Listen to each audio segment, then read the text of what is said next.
JASM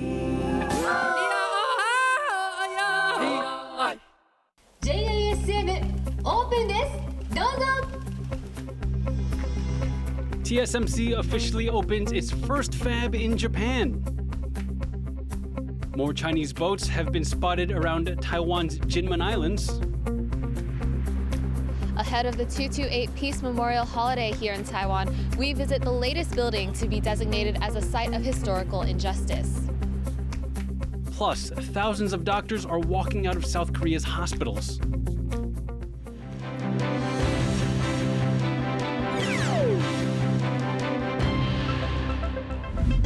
Good evening and welcome. This is TaiwanPlus News and I'm Leslie Liao.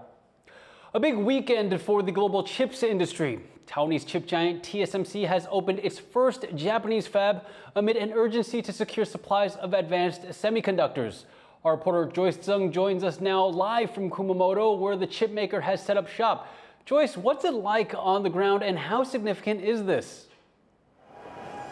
TSMC's arrival here is not just significant for industry, but also the local economy and lifestyle in Kumamoto. People have told me that TSMC has injected new life here. Now I'm at the commercial district at the city center, which has been modernizing in recent years with new department stores like the one behind me and hotels and office buildings. And people say this is largely because of TSMC. JASM open desu. Dozo. A factory opening like no other. World-leading chipmaker TSMC's first Japanese fab is now the country's most advanced facility of its kind. It's operating under the local subsidiary's name, JASM, a joint venture with minority stake partners including Sony and Denso, and subsidized by the Japanese government. TSMC founder and chips legend Morris Chang said he has high hopes for the collaboration. JASM will, I believe, improve the resiliency of chip supply.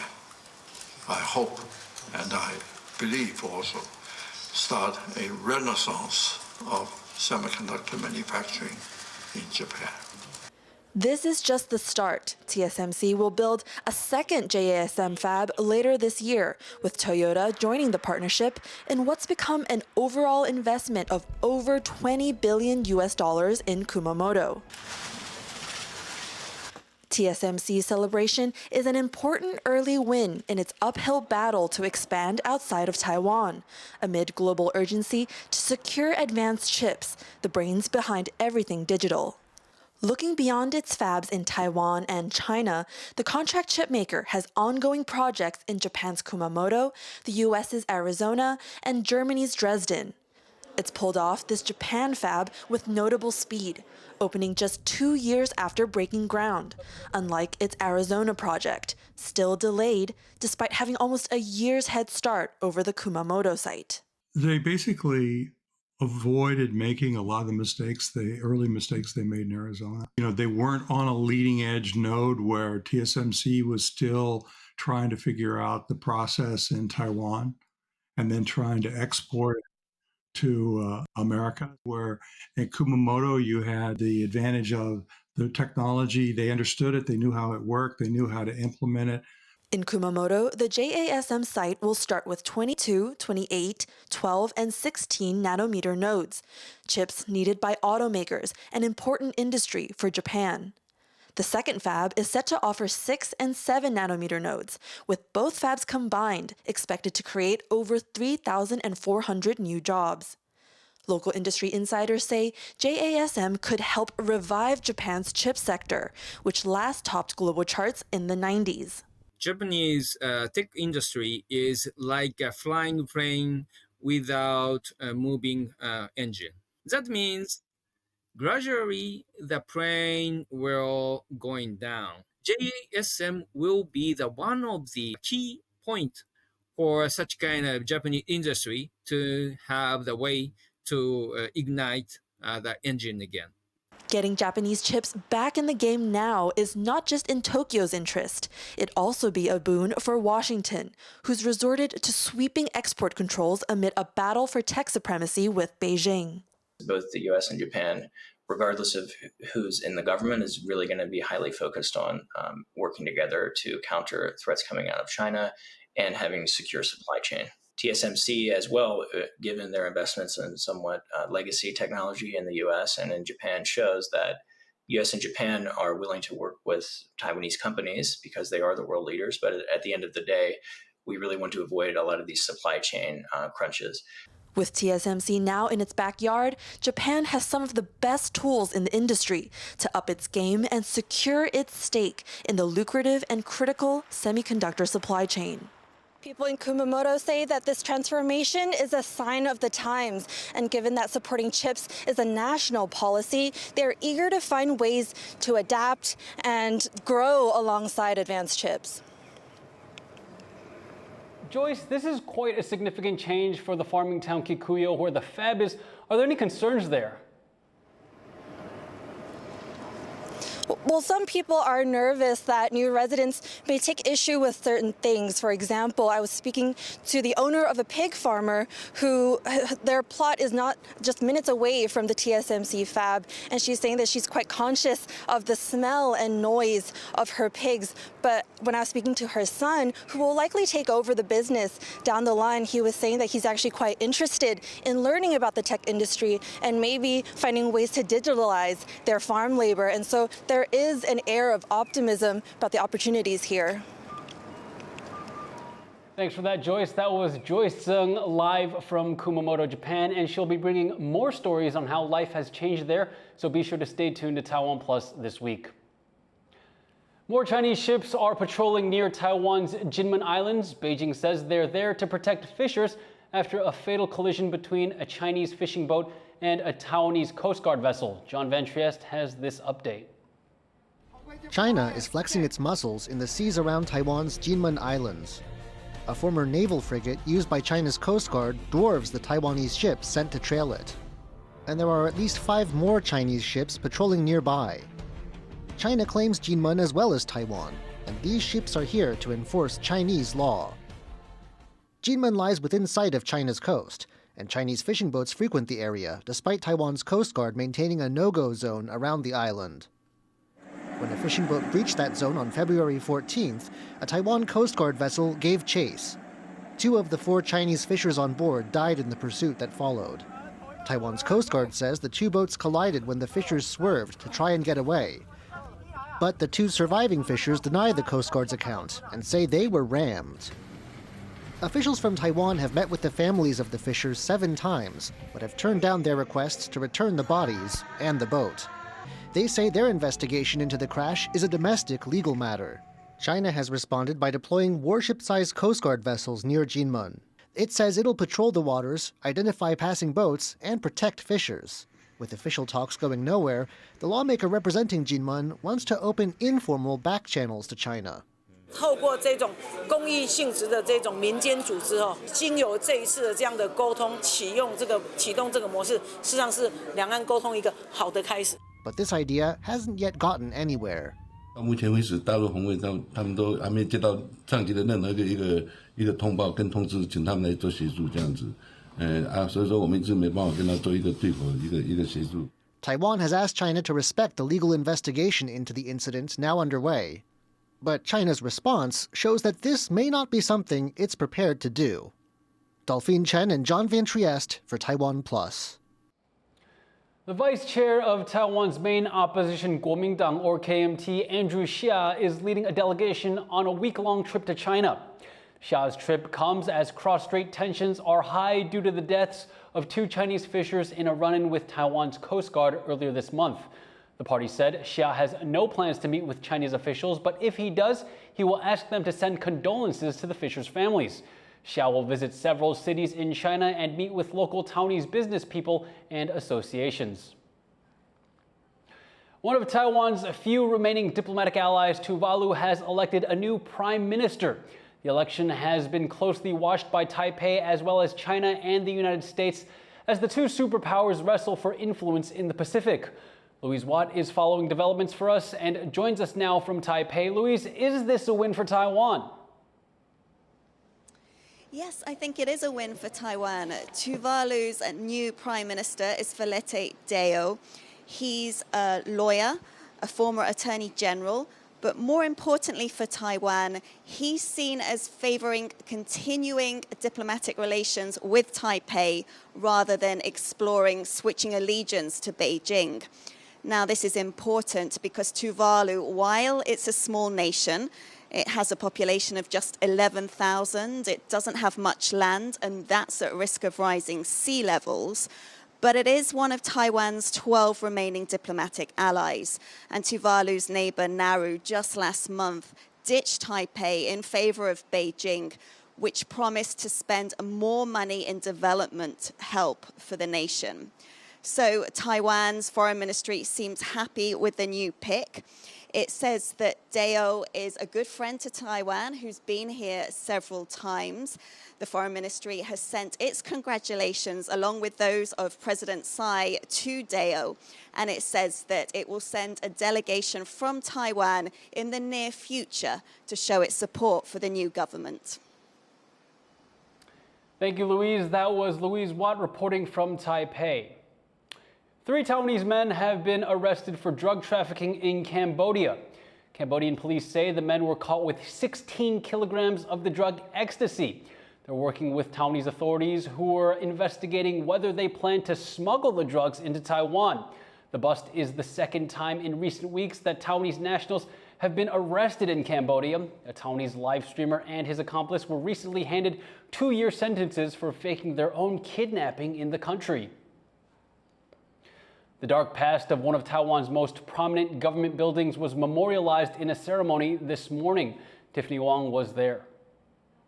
Ahead of the 77th anniversary of the 228 incident here in Taiwan, this office building of Taiwan's cabinet has been designated as a site of historical injustice.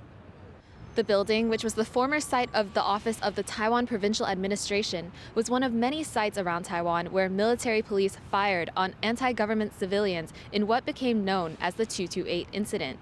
It's one of dozens of recognized sites of historical injustice around the country, part of ongoing efforts to recognize atrocities committed not so long ago in Taiwan's past, and pay homage to the victims of government-sanctioned violence and oppression during the 228 incident and martial law period, which left thousands dead. Taiwan's premier said the new designation will serve as a reminder of Taiwan's struggles to achieve democracy.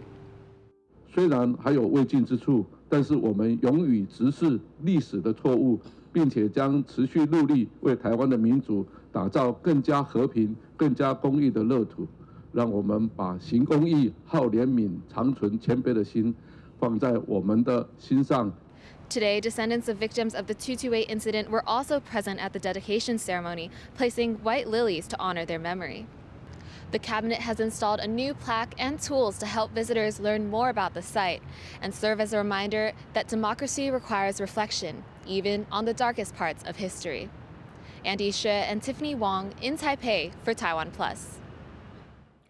In sports news, Taiwan's national basketball team lost against the Philippines by a staggering 53 points. The teams faced off on Sunday at the FIBA Asia Cup 2025 qualifiers, with the Philippines scoring 106 points compared to Taiwan's 53. Taiwan, competing under the name Chinese Taipei, is in Group B along with Hong Kong, New Zealand, and the Philippines. It's still early in the group qualifier stage, but the national squad is off to a rocky start, having already lost to New Zealand last Thursday. Taiwan will play Game 3 with Hong Kong in November. We're going to take a quick commercial break, but still to come on TaiwanPlus News. The Lunar New Year ends with a bang.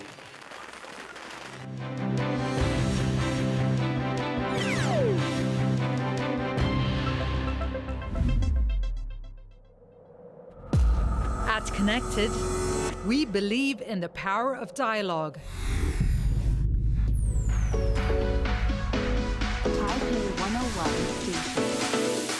It's not just about the headlines, it's about finding common ground. Join the conversation. Connected with Divya Gopalan on TaiwanPlus. I'm Ed Moon in Taiwan's Kinmen Islands, and you're watching TaiwanPlus News. the voice of freedom in Asia.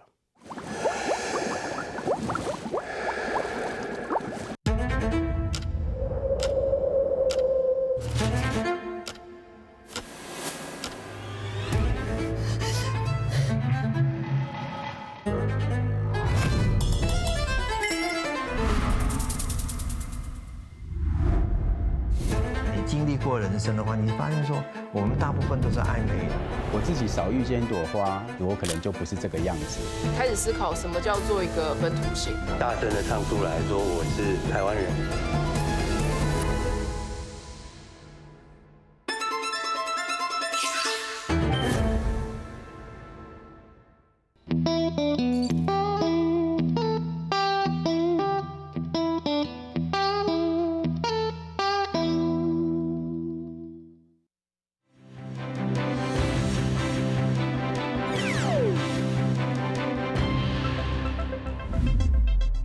Welcome back. You're watching TaiwanPlus News. Firefighters are working to contain a massive bushfire that's tearing through the Australian state of Victoria ahead of extreme fire conditions later this week. The blaze near the city of Ballarat has swept over 17,000 hectares of land over 5 days, destroying 6 homes and forcing more than 2,000 people to evacuate from nearby suburbs. It's one of over a dozen bushfires in the area. More than half of the southern state is on high alert amid extreme fire conditions, with forecasts of temperatures of over 40 degrees and strong winds in the next few days. Australia's Prime Minister Anthony Albanese has pledged to aid the state. We will provide whatever support is requested from Victoria. These are difficult times, and I say to people, listen to the advice of the authorities. 31,000 Ukrainian soldiers have been killed in the war against Russia, according to a statement given by Ukrainian President Volodymyr Zelensky on Sunday.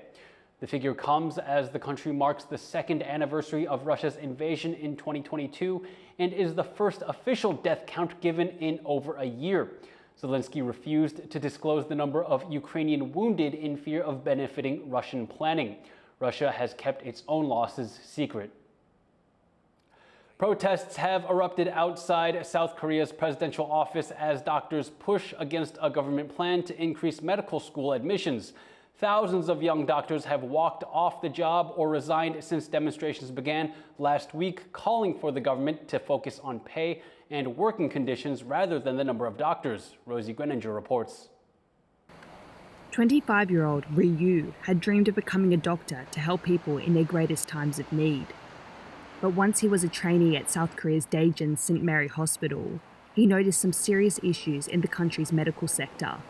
저희 기본적으로 100시간 이상 근무합니다. 출근 시간이 8시, 9시 생각하시는 분들이 있는데 새벽 4시 아니면 새벽 6시입니다. 그 다음에 월급 무슨 몇 천만 원 받는 줄 아는데 200만 원에서 400만 원을 받아요. 병원은 지금의 이 한국 시스템, 훌륭한 한국 의료는 이 전공의들, 싼 의사를 갈아서 만들고 있는 겁니다. But these young doctors in training have ground to a halt, going on strike over a government plan to increase their numbers, saying it does not deal with an expected shortfall in the profession. The government announced 2,000 more students will be admitted to medical school, but doctors say they need to retain senior staff through better pay and working conditions, not increase the number of trainees. They also question how this initiative will be funded with limited resources.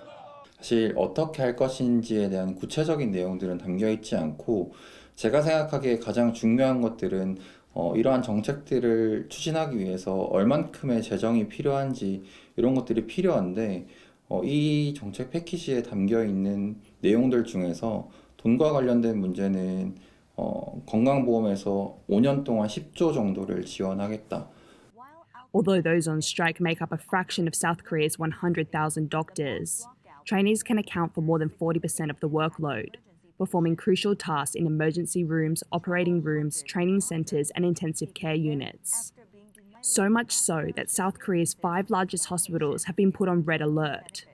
It's caused patients to be turned away and the cancellation of surgeries. The government has ordered doctors back to work to prioritise patients' care and threatened to arrest them or revoke their licence if they don't, something doctors say is unjust.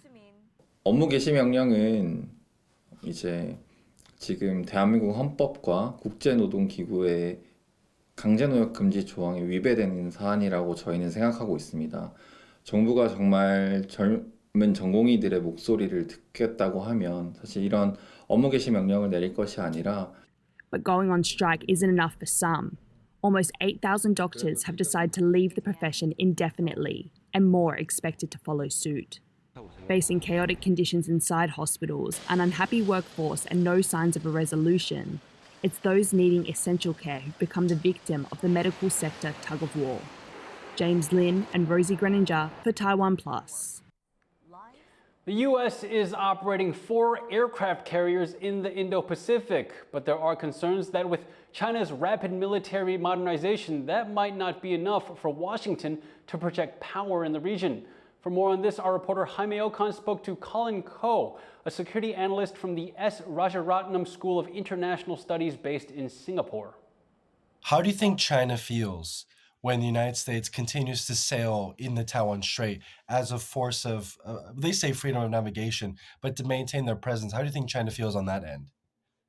I think we have seen in the more recent times, China having put out, rhetoric and even, trying to attempt lawfare type of actions I think that is all these what we call gray zone activities were aimed at trying to undermine what we call freedom of navigation and overflight in the Taiwan Strait.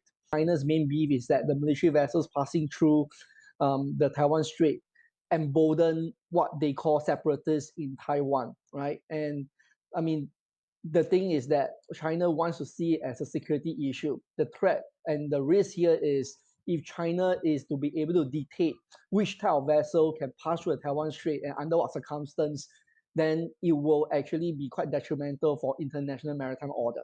How do you think the United States is seeing or feeling about a more aggressive or more assertive China sailing and operating kind of deeper into the Pacific, kind of changing the security paradigm? Of course, I think you certainly recall that because it just happened in Taiwan itself. You remember in August 2022 when Nancy Pelosi visited Taipei, and obviously the U.S. Navy responded by sending, if I'm not wrong, the Ronald Reagan and then the so-called Lightning carrier Tripoli to the region in response to the crisis. And of course, Pelosi's plane skirted the South China Sea for reported concern that there is a sizable Chinese military presence in the area and they don't want to risk any untoward incident. It was a far cry from what we saw in the 1990s Taiwan Strait crisis when the US Navy parked the carriers right within Taiwan Strait itself. If anything, the signals being sent to various parties appear to be a mixed one. On the one hand, the show of force by the US military goes to show that there is commitment towards Taiwan. However, if you compare that incident with what happened in the 1990s, some will argue that the US appear concerned about the growing Chinese military capabilities. And obviously, those in Taiwan could argue that the US is not as committed in protecting Taiwan because it is not too bold enough to put the carriers in Taiwan Strait itself or even somewhere off the Taiwan eastern seaboard. That was Colin Ko, a security analyst from Singapore, speaking to our reporter Jaime Okan. Dragon dances, fireworks, and explosions, all part of celebrating the Lantern Festival in Taiwan. Harrell Hughes reports on how people are welcoming the Year of the Dragon. Starting the year with a bang. An explosive part of Lantern Festival celebrations in southern Taiwan. Thousands stand ready with some essentials.